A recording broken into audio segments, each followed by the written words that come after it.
오늘 함께 나누실 하나님의 말씀은 로마서 10장 11절에서부터 15절까지의 말씀입니다.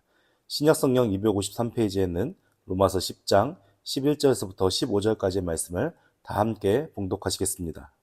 성경에 이르되 누구든지 그를 믿는 자는 부끄러움을 당하지 아니하리라 하니 유대인이나 헬라인이나 차별이 없음이라. 한 분이신 주께서 모든 사람의 주가 되사 그를 부르는 모든 사람에게 부요하시도다.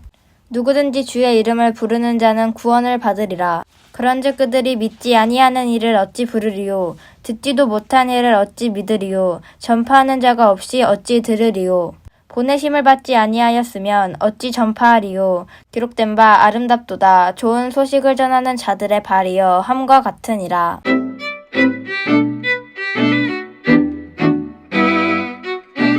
우리가 이제 지난주에 10장 1절부터 10절까지의 말씀을 살펴보았는데 그 내용을 다시 한번 조금 되짚어 본다면은 구원을 받기 위해서는 구원을 받을 만한 자격의 의의가 필요합니다. 그 의의를 유대인들은 무엇을 통해 얻으려고 한 것이죠? 율법의 행위를 통해 얻으려고 한 것입니다. 그래서 그들은 열심히 율법을 쫓아서 행했습니다. 그런데 2절 말씀에 10장 2절 말씀에 보면 내가 증언하노니 그들이 하나님께 열심히 있으나 올바른 지식을 따른 것이 아니니라 라는 말씀을 통해서 그들이 율법의 행위를 쫓아 자신의 의의를 세우려고 했던 것이 바른 지식이라고 했습니까? 잘못된 올바르지 않은 지식이라고 했습니까? 올바르지 않은 지식이라 했습니다. 그러니까 하나님께서 역사하시는 일에 하나님의 관점 안에서 그들의 모든 삶의 율법과 삶의 여러 가지 모든 것들을 바라보는 것이 아니라 자신들이 이성적으로 생각했을 때 이렇게 하는 것이 옳겠다라고 생각하는 그것을 쫓아 행했기 때문에 결국 하나님의 관점이 아닌 인간의 관점에서 자신들의 신앙생활에 좋은 거, 올바르게 판단할 수 있는 기준이 무엇이겠습니까? 율법이죠. 그래서 그 행위만 쫓아서 그들이 그 의의를 쌓으려고 했더니 결국 자신들이 의의를 쌓는 것이 되었으면 아니면 죄를 쌓는 일이 되었습니다. 결국 죄를 쌓는 일이 되었다는 것입니다. 그래서 그들이 올바른 지식을 갖지 못한 결정적인 이유가 무엇이었습니까? 하나님의 시선과 하나님의 뜻과 하나님의 방법대로가 아니라 자신들이 생각하는 방법대로이기 때문에. 그렇다면 오늘날 우리가 믿음 생활하는 우리에게도 새로운 도전이 되어집니다. 내가 지금 하고 있는 신앙생활이 하나님이 진짜 우리에게 바르게 가르쳐준 믿음의 모습인가? 아니면 내가 원하는 내가 하나님을 섬기고자 하는 방법대로의 신앙생활인가? 그래서 우리가 말씀을 겸손히 대하면서 나 자신과 하나님이 우리에게 계시로 주어진 말씀 안에서 성령께서 깨달은 은혜를 쫓아 우리의 신앙을 세우지 않으면 어떤 형태가 되어지나 이런 유대인들이 올바르지 않은 지식을 쫓아 행하는 것처럼 우리의 믿음 생활도 충분히 그러할 수 있다라는 것을 우리가 경각심을 갖고 우리가 겸손하게 하나님의 뜻을 구하는 자들이 되어야겠죠. 그러면서 4절 말씀에 보면 그리스도는 믿는 자에게 의를 이루기 위하여 율법의 마침이 되시니라. 결국 그 구원받을 의가 인간이 어떠한 행위를 통해서 이룰 수 있는 의가 아니었기 때문에 결국은 누구를 보내신 거예요? 하나님의 아들인 예수 그리스도를 이 땅에 보내셨고 그 예수 그리스도께서 모든 인류의 구원받을 의를 대신 완성하시기 위해서 율법의 마침이 되셔서 그 일을 다 이루셨다라고 말씀하고 있는 겁니다. 그러니까 이제 여러분들 이렇게 행동하면 구원받습니다. 이렇게 행동하면 구원받지 못합니다. 라는 말이 그런 표현이 옳은 표현입니까? 잘못된 표현입니까? 네, 다 잘못된 표현입니다. 오늘날에도 많은 분들이 구원의 조건에 행위를 갖다 붙이는 그런 내용들의 이야기를 많이 하고 있습니다. 근데 사도 바울이 지금 확실하게 얘기하잖아요.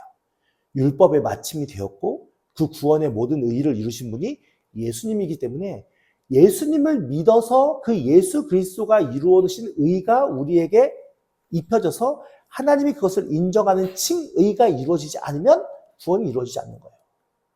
그러니까 우리가 행위로서 절대적으로 구원은 받았다, 구원받지 못했다를 함부로 판단할 수 없다라는 겁니다. 구원은 하나님과 개인과 성령님께서 함께 이루시는 그 사역이죠. 예수 그리스도를 통해서 그 믿음으로. 그러니까 하나님과 성령님이 이 구원받은 자에게 섭리하시고 역사하셔서 예수 그리스도를 믿음으로 말미암아 그 사람이 구원받을 수 있다는 그 모든 것들은 하나님의 주권적인 역사인 것입니다. 그래서 우리가 함부로 그 구원에 대해서 논할 수 없다라는 것을 우리가 말씀 속에 다시 한번 살펴봤으면 좋겠고요. 그래서 결국에는 9절 말씀에 보면 내가 만일 내 입으로 예수를 주로 시인하며 또 하나님께서 그를 죽은 자 가운데서 살리신 것을 내 마음에 믿으면 구원을 받으리라 라고 말씀하셨습니다.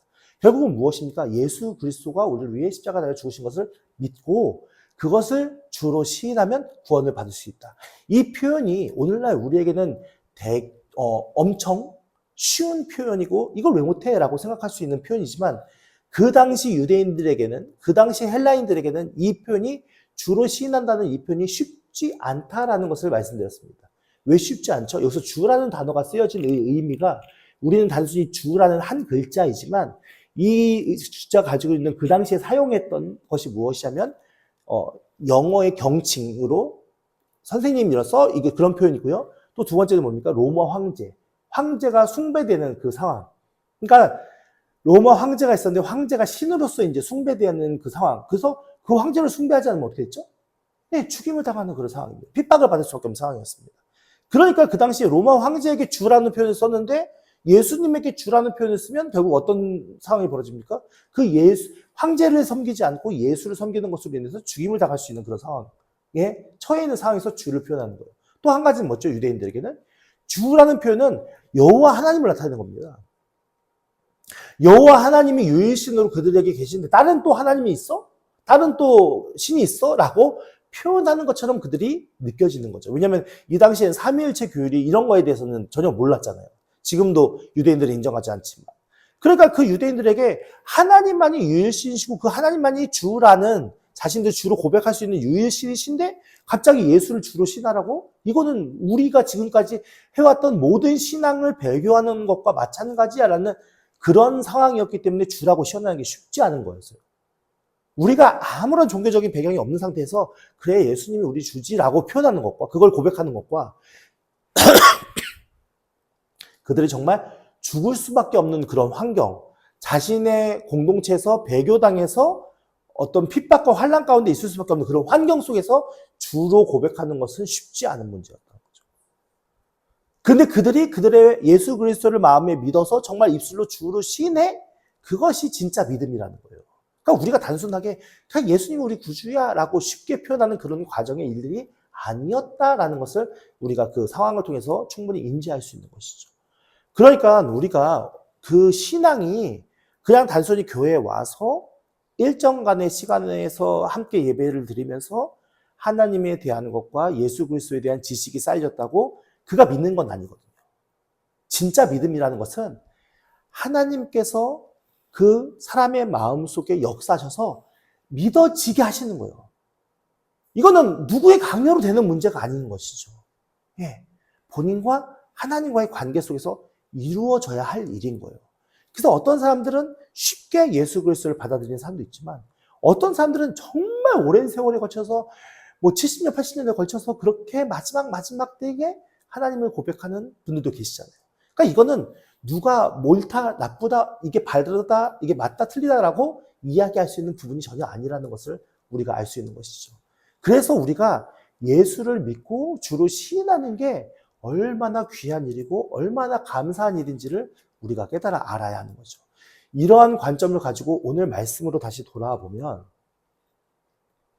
11절 말씀에 성경에 이르되 누구든지 그를 믿는 자는 부끄러움을 당하지 아니하리라 하니 이 말씀이 익숙하셔야 되는데 익숙하지 않죠.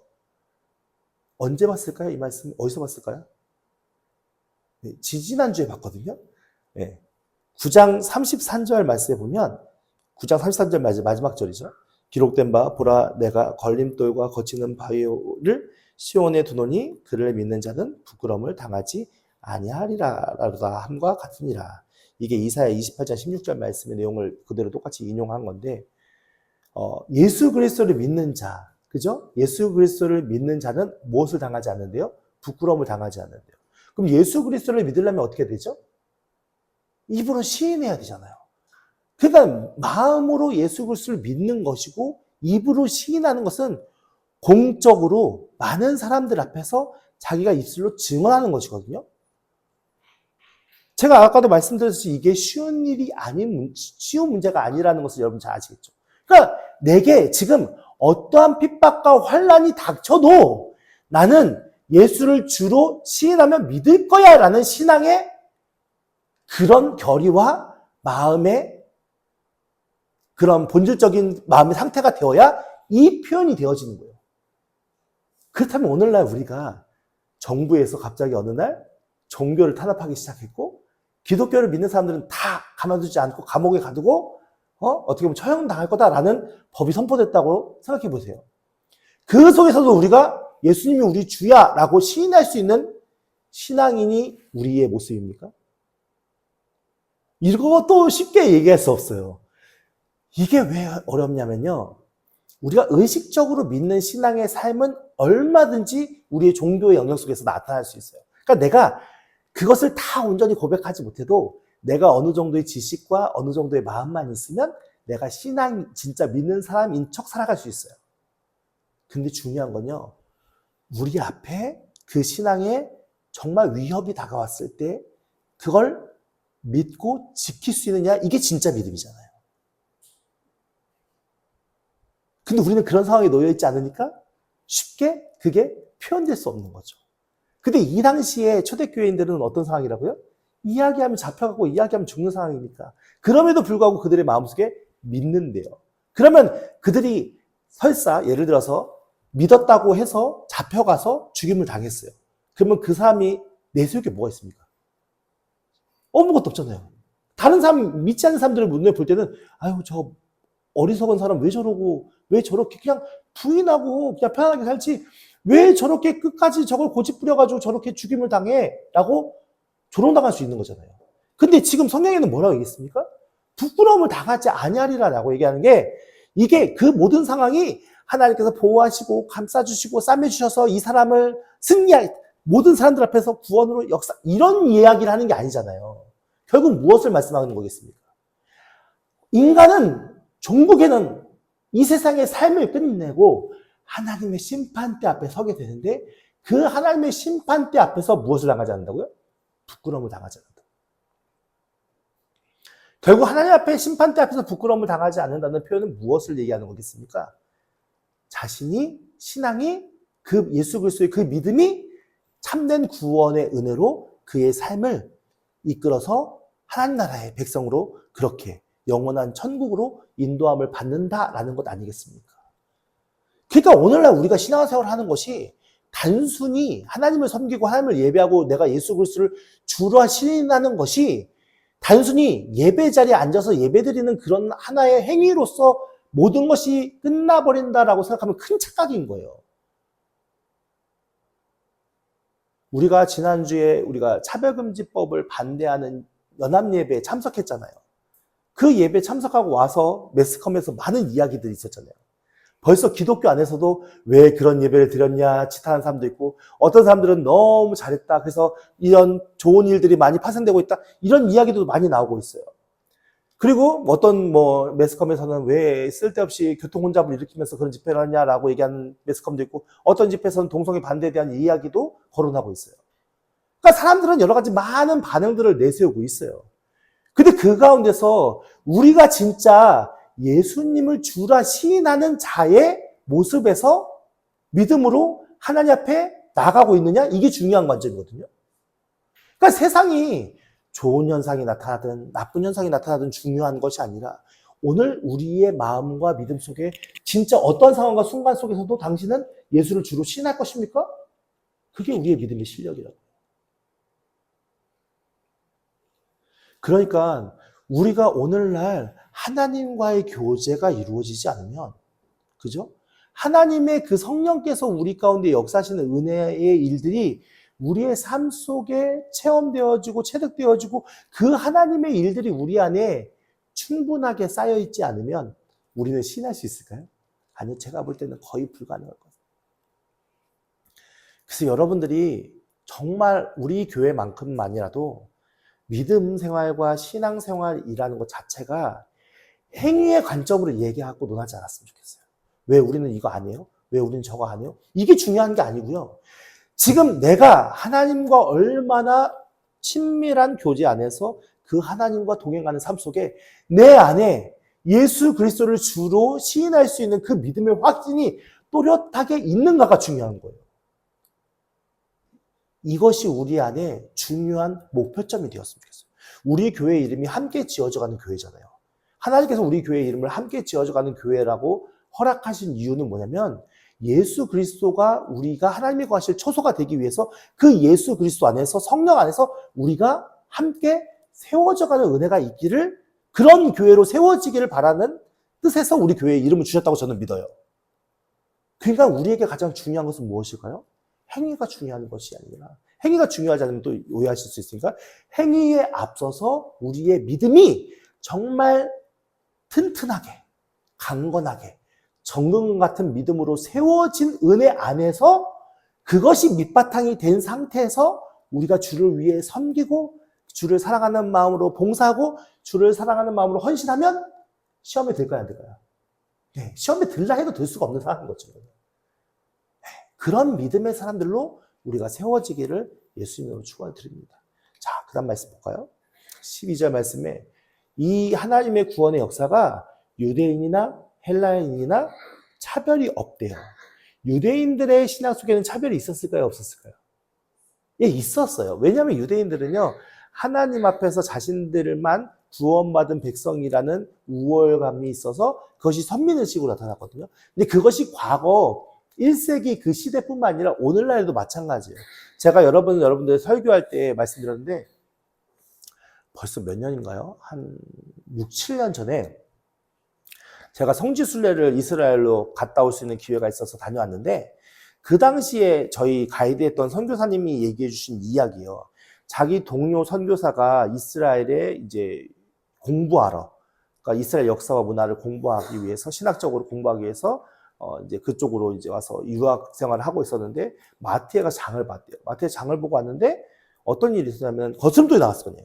근데 유대인이 이제 캐셔가 이제 돈을 계산해가지고 잔돈을 줘야 되는데 이분은 동양인이잖아요. 한국인이잖아요. 그래서 잔돈을 받으려고 손을 내밀었는데 유대인들의 율법에는 이방인과 접촉하면 어떻게 돼요? 부정한 자가 되거든요. 그러니까 동전을 던지더래요. 근데 그걸 받는 한국 사람 입장에서는 그게 얼마나 충격이겠어요. 그러니까는 하나님 바로 밑에 이제 유대인들이 있는 거고 유대인 밑에 이제 동물들이 있는 거고 동물들 밑에 이방인들이 있는 거거든요. 그들의 의식 속에서는.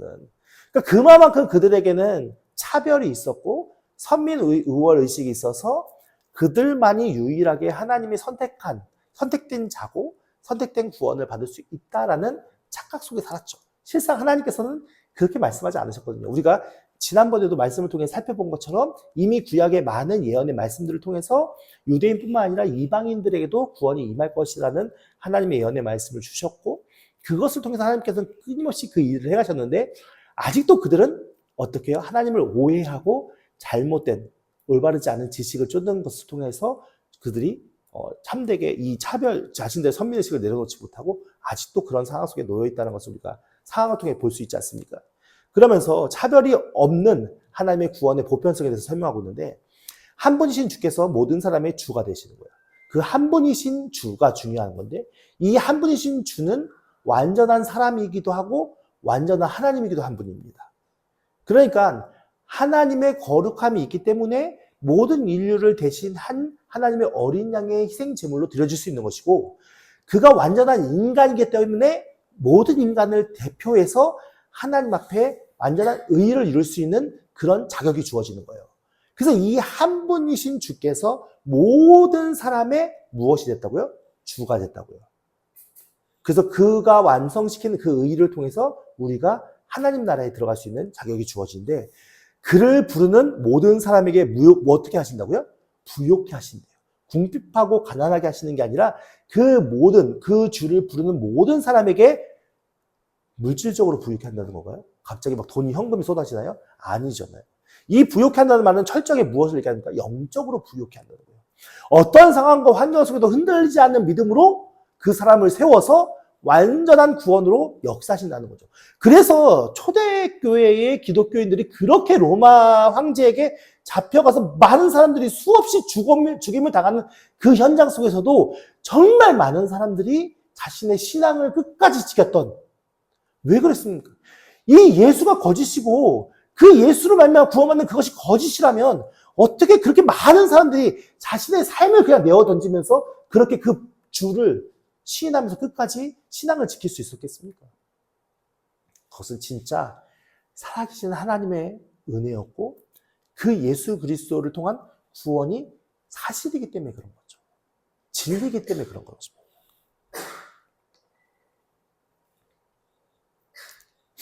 13절 말씀에 누구든지 주의 이름을 부른 자는 구원을 받으리라. 요엘서 2장 32절 말씀을 인용한 거거든요.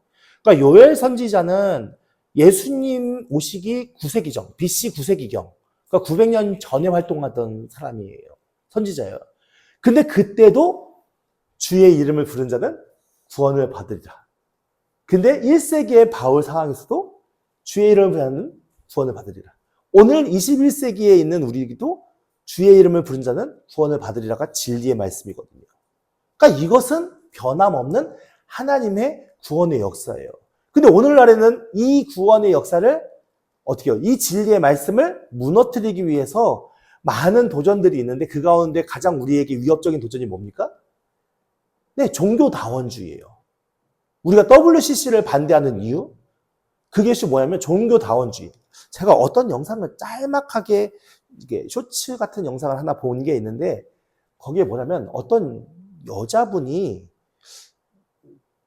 제가 정확하게는 그 표현이 이제 그 문구가 정확하게는 기억이 나지 않는데 통합 측 교회에서 설교를 했던 어떤 여자 목사님이라고 하더라고요. 근데 그 목사님이 자신이 기도하는데 어떻게 기도하냐면 이게 딱 앉아가지고 방에 앉아서 홀방 안에서 자 여러분들 지금부터 이제 하나님을 묵상하십시오라고 묵상하면서 우리가 보통 그러면은 하나님을 연상하고 십자가를 떠올리고 예수님을 떠올리잖아요. 뭐라 하냐면은 여러분들 예수님을 떠올리고 싶으신 분들은 예수님을 떠올리시고 석가모니를 떠올리고 싶은 분들은 석가모니를 떠올리시고 그렇게 얘기하는 거야. 여러분들이 믿는 어떤 신이든 괜찮습니다.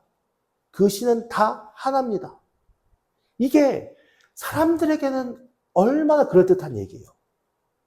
너가 믿는 신도 오케이. 내가 믿는 신도 오케이. 근데 성경이 그렇게 얘기했습니까? 절대 그렇게 얘기하지 않았습니다. 구원을 받을 수 있는 유일한 길은 우리가 구원의 의의를 이루어야 되는데 그 구원의 의의를 이루신 분은 예수 그리스도밖에 없다고 말씀하셨습니다. 그래서 예수 그리스도를 믿음으로 말미암아 구원을 받을 수 있는 것이지 다른 어떤 것으로는 구원이 우리에게 주어진 일이 없다라고 말씀하고 있는 것입니다.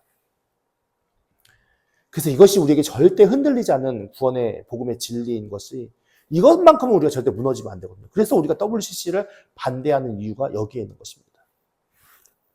그러면서 이제 14절부터 15절까지 한 사람이 구원을 받는 그 과정의 일들에 대해서 설명을 하고 있는데 무엇이 설명하면 그런즉 그들이 믿지 아니하는 일을 어찌 부르리요. 그렇죠? 믿으려면 어떻게 하죠? 믿고 입으로 공적으로 시인해야 되잖아요. 근데 믿음이 없으면 시인할 수 있어요? 없어요? 없어요. 내가 믿지 못하는데 어떻게 내가 죽은 목숨을 걸고서 내가 예수님을 주로 시인할 수 있겠습니까? 이거는 불가능한 일이죠. 근데 보세요. 듣지 못한 일을 어찌 믿으리요? 예수님에 대해서 듣지 못했어요. 근데 어찌 믿을 수 있겠어요? 아무도 믿을 수가 없는 것이죠. 그러면서 뭐예요? 전파하는 자가 없이 어찌 들으리요? 누군가는 전해줘야 들을 수 있는 거잖아요. 근데 여기서 듣다라는 표현은 뭐냐면 단순히 청각적으로 귀로 듣는 걸 얘기하는 게 아니에요. 여기서 듣다라는 표현은 뭐냐면 내가 예수님이 주라는 것을 들었잖아요. 들었으면 그 들은 것을 인정하고 내가 복종하고 행동하는 것까지 얘기하는 거예요. 듣는다는 것을. 그래서 예전에 제가 부목사로 있었던 그 교회에서 담임 목사님이 항상 얘기하던 게 포도원 두 아들의 비유였어요. 한 아들은 포도원 가서 일 좀 해라. 근데 간다고 해서 안 갔고. 둘째 아들은 야 포도원 가서 일 좀 해라. 근데 안 갈 거예요. 하고서 안 간다고 하고 결국 가서 순종했거든요. 그럼 둘 중에 누가 들은 거냐 이거죠. 예, 그 비유의 말씀이잖아요. 우리가 복음서에 나오는 비유의 말씀. 마찬가지로 이 들음이라는 것 자체는 우리가 믿음은 들으면서 난다라고 수도 없이 목사님들이 설교하면서 들어야 한다, 들어야 한다, 들어야 한다 얘기하죠. 근데 그 듣는 것이 단순히 청각적으로 계속 그것을 듣는 것으로만 이야기하는 것이 아니라 내가 그 듣는 것을 인정하고 행하는 것. 이게 듣는 거라는 거예요. 그러면 우리가 열심히 들어야 할까요? 열심히 들은 것을 행하는 것까지 해야 될까요? 예, 그걸 얘기를 하는 거예요. 그럼 결국 내가 예수 그리스도의 복음의 은혜에서 들었어요? 들었으면 뭘 해야 되죠? 내가 그것이 인정되죠? 믿어야 되는 거죠. 예, 믿었어요. 믿으면 어떻게 되는 거죠? 예, 입으로 고백하면서 해야 되죠. 그게 구원이 이루어지는 과정이거든요. 그러니까 우리가 신앙생활을 자꾸만 듣는 것으로만 계속 나를 주장하게 되면 어떤 신앙이 되어질 위험이 있냐? 자립신앙이 안 돼요. 하나님과 1대1 신앙이 절대 되지 않아요. 듣는 것에만 집중하다 보면 무엇이 문제가 되느냐? 나와 하나님과의 관계가 세워지지 않아요. 어떻게 되냐면은 이 사람은 이렇게 얘기하고 저 사람은 이렇게 이게 맞는 것 같아. 저게 맞는 것 같아. 자꾸만 나중에는 누군가가 또 그런 얘기를 해줬으면 좋겠어. 누군가가 또 그런 얘기를 확인해 줬으면 좋겠어. 라고 자꾸만 내가 누군가를 의지해서 하나님을 만나려고 하는 그런 믿음의 형태로 빠질 위험이 있어요. 그래서 제가 여러분들에게 자꾸만 반복적으로 말씀드리는 이유 중에 하나가 무엇이죠? 저를 의지하지 말라고 그러잖아요. 제가 여러분들에게 때로는 하나님의 말씀을 이렇게 대언하지만 이 대언하는 것으로 여러분들이 그것을 의지 삼지 말고 사람을 의지하지 말고 제발 여러분들의 삶을 주장하시는 성령님을 의지하시고 하나님을 의지하시라는 말씀을 드리는 이유가 무엇이냐면 하나님과 여러분 혼자 개인적으로 이 신앙의 기준이 세워져야 돼요. 그렇게 그게 가장 하나님이 기뻐하시는 일이거든요. 목회자가 여러분들에게 설교하고 말씀을 전달해 주는 것은 하나님을 더 깊이 만나는 과정의 일들의 방법을 여러분들에게 설명하기 위해서 있는 것이지 목회자가 무슨 능력이 있어서 목회자의 능력이 아니에요. 목회자가 능력이 나타나도 그건 목회자의 능력이 아니에요. 하나님의 능력인 것이죠. 믿으십니까?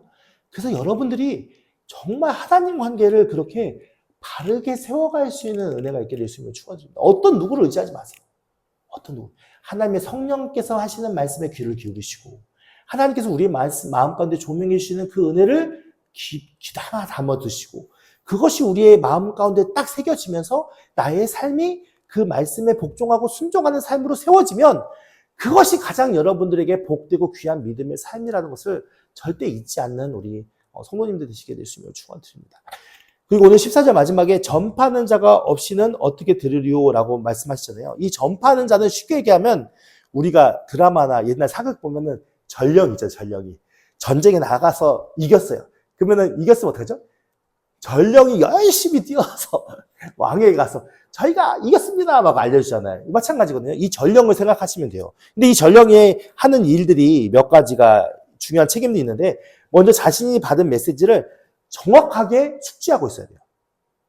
그죠? 전령은 아무 얘기나 하는 게 아니에요. 제가 찾아가서 그냥 하고 싶은 얘기를 하는 사람이 아니라 무엇인가의 내용을 전달해야 되는 사람이 전령인데 무엇을 전달해야 할지를 정확하게 숙지하고 있는 사람이 전령의 책임인 거예요. 두 번째는 뭐냐면 그것을 전달할 대상에게 정확하게 대상이 누군지 누구에게 전달해야 되는 건지 정확하게 알고서 그 사람에게 찾아가서 전달해 주는 거예요. 그리고 세 번째는 뭐냐면 그들이 모두 들은 후에 그들이 모두 들을 수 있도록 큰 소리로 지혜롭게 전달하는 거예요. 그냥 막 전달하는 게 아니라 막 이 사람이 뭐 감격에 너무 흥분해가지고 전쟁에서 이겼으니까 막 너무 막 울면서 막 아무도 못 알아들어. 그럼 그건 전령의 일을 감당한 게 아니에요. 그러니까 그 전령의 내용을 들을 수 있는 모든 사람들이 다 바르게 알아들을 수 있도록 지혜로운 방법을 통해서 그들에게 이야기해 주는 게 전령의 책임인 거예요. 그렇다면 우리가 복음을 증거할 때 복음의 내용이 무엇인지 숙지도 안 되고 누군가에게 전해야 될지 알지도 못하겠고 그리고 내가 얘기하는 게 막 중언부언하는 그런 메시지에 듣는 사람이 도대체 뭘 얘기하는 거예요? 라고 하면 그것이 바르게 전파하는 자의 모습일까요? 아니라는 거죠. 그래서 우리가 실력이 있어야 되는데 무슨 실력이냐? 하나님에 대해서, 복음에 대해서, 믿음에 대해서 내가 그것을 정확하게 숙지하고 정리해서 전달할 수 있는 실력이 있어야 되는 거예요. 그래서 힘들어도 책을 봐야 하는 이유가 있는 거고, 힘들어도 성경을 계속 보면서 내가 정리해야 될 것이 필요하고, 정리하는 것으로 끝나는 것이 아니라 가르치는 것까지 가야 되는 거예요. 그 예수님께서 뭐예요? 내가 분부한 모든 것을 뭐래요? 가르쳐 지키게 하라라고 말씀하셨잖아요. 그러니까 이 가르치는 사역이 왜 중요하냐면, 그 가르치는 사역을 통해서 우리의 다음 세대들이나 그 아직 영적으로 미성숙하신 분이 성장하는 것도 중요한 관점이 있지만, 가르치는 자가 정리가 안 돼 있고 숙지가 안 돼 있으면 가르칠 수 있겠습니까? 정리가 되어지고 숙지가 되어져야 가르칠 수 있거든요. 그래, 내가 정리가 되고 숙지가 되어 있으면 어떤 누구를 만나도 자신 있게 이야기할 수 있는 거죠. 근데 우리는 왜 자신 있게 이야기할 수 없죠? 정리가 안 돼 있고 숙지가 안 돼 있으니까. 무엇을 전달해야 될지, 어떤 누구에게 전달해야 될지, 어떻게 지혜로운 방법으로 전달해야 될지, 우리는 이거에 대해서 고민하지 않거든요. 그래서 우리가 고민해야 할 것은 무엇이냐면, 어떻게 바르게 복음을 전파할 수 있을까? 왜냐면 내가 전파를 해야 누군가가 들을 것이고, 듣는 자가 하나님께서 마음에 감동을 주셔서 그 듣는에 복종하고 순종하는 자리에 서게 하실 것이고, 그리고 그 복종하고 순종하는 자리에 서는 그것이 그의 믿음이고, 그 믿음으로 말미암아 그들이 입으로 고백할 수 있는 은혜로 설 수 있기 때문입니다. 15절 같이 보면 15절 말씀에 보내심을 받지 아니하면, 어떤 누군가가 하나님 앞에 복음이 무엇인지에 대한 전파자로 보내지 않는다면 어떤 사람이 무슨 내용을 전파할 수 있겠어요? 전령이 없는데 어떻게 전해? 누군가는 전령을 보내야 전할 거 아니에요. 근데 이 보냄을 받은 자는 어떤 자입니까? 여호와 하나님께서 보내신 자잖아요. 그럼 보내신 자는, 보낸 전령의 사자는 보내신 자의 권위를 가지고 있는 거예요. 그죠? 아무나 보내지 않거든요. 아무나 왕의 그 어떤 명령 서신을 들고 가는 신하가 딱 서서 그 서신을 읽을 때 그것을 받는 사람들이 에이 너 뭔데 이러니까? 아니잖아요. 왕의 서신입니다 하는 순간 다 어떡합니까? 다 엎드려서 무릎 꿇고 그 왕의 서신을 듣는 거예요. 그 사람의 위치는 직위는 아무 상관없어요. 그 사람이 들고 있는 것이 무엇이냐의 문제인 거지. 그러니까 우리는 하나님 앞에 보냄받은 자이고, 보냄받았다는 것은 하나님께서 우리에게 영적인 권위와 능력을 우리에게 주셨다는 것이죠. 그걸 믿고 전파하는 거예요. 내 자신을 믿고 전파하는 게 아니라, 내 자신의 능력과 내 자신의 힘으로 전파하는 것이 아니라, 하나님께서 나를 세우시고 나를 이 땅 가운데 보내셨기 때문에 내가 그것을 믿고 그것으로 하나님께서 내게 망하신 것이 무엇이고 전파된 것이 무엇인지를 정확하게 전달하는 자가 되어야 한다는 것이죠. 뒤에 말씀에 보면은 기록된 바 아름답도다 좋은 소식을 전하는 자들의 발이여 함과 같으니라 라고 말씀하고 있는데, 이 말씀은 이사야 52장 7절 말씀을 인용한 말씀이에요. 그러니까 이 배경이 어떤 배경에서 나왔냐면은, 이스라엘 유다가 바벨론에게 멸망을 당해갖고 포로로 잡혀가 끌려갔잖아요. 근데 이것이 무엇이냐면, 하나님께서 그 이제 외세에 압제당하고 괴롭힘당하고 힘든 이스라엘 백성들에게 하나님께서 이제 직접 통치하시고 회복하셔서 하나님 나라를 세우실 것이다 라는 그 소식을 전하는 자들을 이야기하는 거예요. 그러니까 여기서 좋은 소식을 전하는 자라는 표현은 복음을 전하는 것이 아니라 이스라엘의 회복의 은혜를 전하는 전령을 이야기하는 거죠. 근데 보세요. 이스라엘 사람들이, 하나님을 섬기는 이스라엘 백성들이 바벨론에게 멸망을 당했잖아요. 그런 상황 속에서 이제 그들의 모든 삶의 낚시 없어진 거잖아요. 삶의 소망이 없어진 거잖아요. 근데 하나님께서 그들을 다시 회복시키시고 하나님 나라를 다시 통치하시면서 그 하나님 나라를 다시 세울 거라는 그 소식을 들었을 때 이스라엘 백성들의 마음은 어땠을까요? 얼마나 그것이 기쁜 소식이고 좋은 소식이었겠어요. 그러니까 그 이스라엘에게는 이것보다 더 좋은 소식은 없었던 거예요. 그 상황 속에서. 그 전 소식을 전하는 자들의 그 모습이 아름답도다 좋은 소식을 전하는 자들의 자라고 그랬어요? 자들의 발이라고 그랬어요? 자들의 발이라고 그랬죠. 그럼 포인트가 뭐예요? 그 사람이에요? 그 사람의 발이에요? 발이잖아요. 근데 왜 발이라고 했을까요? 이것은 그 당시의 교통수단을 보면 알 수 있죠. 오늘날에는 카톡만 해도 다 보내줘요. SNS로 카톡만 해도 다 보내줘요. 근데 이 당시에는 어떻겠어요? 일일이 찾아가서 전달해 드리는 거예요. 그러니까 어떤 먼 거리에 있든 가까운 거리든 먼 거리든 어쨌든 간에 스스로가 발로 움직여서 증거하고 전달해야 되는 거예요. 그렇다면 그것을 전하는 자의 엄청난 수고가 있어야겠죠. 엄청난 노력이 있어야겠죠. 그러니까 우리가 복음을 전하는 것이 단순하게 예수 믿으세요. 안 믿을 거야? 말아. 예수 믿으세요. 안 믿을 거야? 말아. 이런 게 아니라 진짜 그 복음의 소식을 증언하고 전달하기 위해서 우리가 정말 열심히 애쓰고 힘쓰고 노력하고 그 하나님의 메시지 좋은 소식이 정말 그들의 삶에 영향을 끼쳐서 하나님의 놀라운 은혜 속에서 그들이 참된 예수님을 만나고 하나님의 복음의 기쁨 안에 서기 위해서 우리가 그렇게 열심히 최선을 다해서 섬겨야 함을 말씀하는 것 아니겠습니까? 오늘 말씀이 우리에게 많은 도전이 되었으면 좋겠습니다. 우리의 신앙의 모습을 다시 한번 돌아보시고 우리가 너무 안일하게 하나님을 섬기며 하나님 앞에서 현재에 만족하면서 그렇게 적당하게 타협하고 살았던 제 모습이 너무 많이 느껴지더라고요. 여러분들도 이 말씀이 여러분들의 삶에 하나님을 향한 그 진실한 사랑과 그 은혜가 더욱더 풍성하게 채워져서 우리가 정말 좋은 소식을 전하는 자들의 발이 되어져서 그리스도의 복음이 우리를 통하여서 그렇게 많은 이들에게 증거되는 축복의 통로로 쓰임받기를 우리 함께 기도하면서 노력했으면 좋겠고요. 그리고 우리가 정말 하나님과의 관계 속에서 내가 정말 예수 그리스도를 주로 시인하고 있는지 아니면 내가 적당히 지금 현재의 상황 속에서 하나님과 예수님 사이에서 세상과 하나님 사이에서 적당히 내가 저울질하고 있지는 않은지 1세기 당시에 그 사람들은 목숨을 걸고 예수를 주로 시인하는 거예요. 살 때 세상과 타협하지 않았어요. 자신의 관계와 타협하지 않았어요. 어떤 무엇과도 타협하지 않았어요. 그렇다면 우리는 오늘 그렇게 그러한 마음과 신앙으로 하나님을 섬기려고 하고 있는지 우리 자신을 돌아볼 수 있는 은혜가 있기를 예수님으로 축원드립니다. 하나님께서 우리를 사랑하셔서 더 큰 은혜와 사랑으로 우리 가운데 충만하게 하실 것을 기대하시고 더욱더 주님께 가까이 다가가는 저 여러분들에게 예수님으로 축원드립니다.